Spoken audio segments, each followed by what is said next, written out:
Tribun News Today.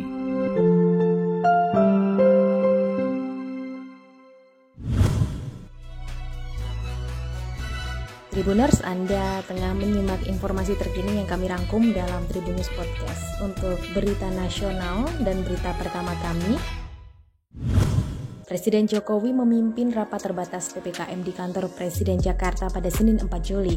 Pada kesempatan itu, Jokowi berbicara mengenai evaluasi PPKM, termasuk puncak kasus COVID-19 di Indonesia yang diprediksi terjadi pada minggu kedua dan ketiga Juli 2022.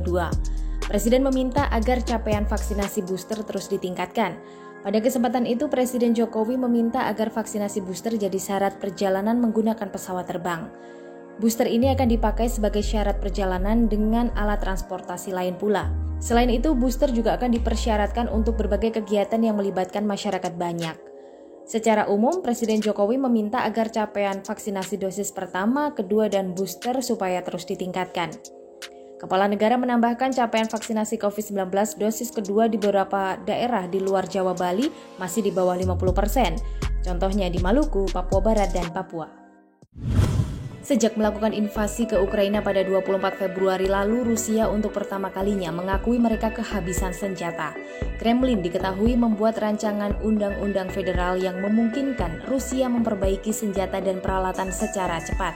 Kamis 30 Juni malam, RUU itu diajukan ke Duma Negara mengenai langkah-langkah ekonomi khusus untuk kontrateroris dan operasi lain di luar Rusia. Pada RUU yang mengatakan ada peningkatan kebutuhan jangka pendek untuk perbaikan senjata dan peralatan militer, terutama di tengah perang Rusia melawan Ukraina. RUU itu mengusulkan pelaksanaan aset material dari cadangan negara dan pengaktifan sementara kapasitas dan fasilitas mobilisasi, serta kerja lembur di organisasi individu. Teks RUU itu mencatat perlunya Rusia memperbaiki senjata dan peralatan militernya di tengah operasi militer khusus di wilayah Republik Rakyat Donetsk, Republik Rakyat Luhansk, dan Ukraina. Pengajuan RUU menandai pertama kalinya Rusia memberi isyarat bahwa mereka menderita kerugian militer yang besar dalam perangnya melawan Ukraina. Meski ingin mempertahankan rumah tangganya dengan Angga Wijaya, Dewi Persik rupanya tak mau terlalu berharap. Hal itu tak lepas dari kenyataan bahwa mediasi di antara keduanya berujung jalan buntu.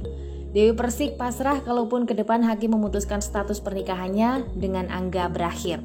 Sebab dia percaya suatu nanti ketemu jodoh yang tepat untuknya. Namun kelak DP akan sangat selektif. Maklum, dia sudah 3 kali menikah dan semuanya berakhir perceraian.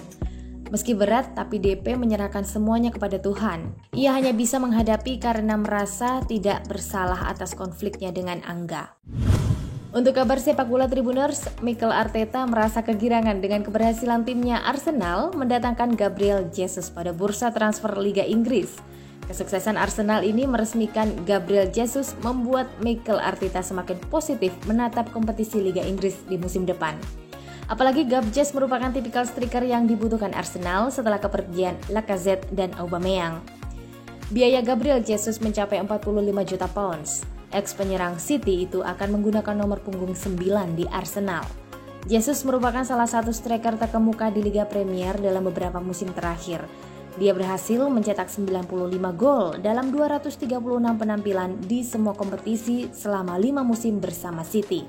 Ia juga sukses memenangkan gelar Liga Premier 4 kali, Piala FA, dan Piala Liga 3 kali. Demikian informasi dari Tribun News Podcast. Sampai jumpa. Tribun News Today.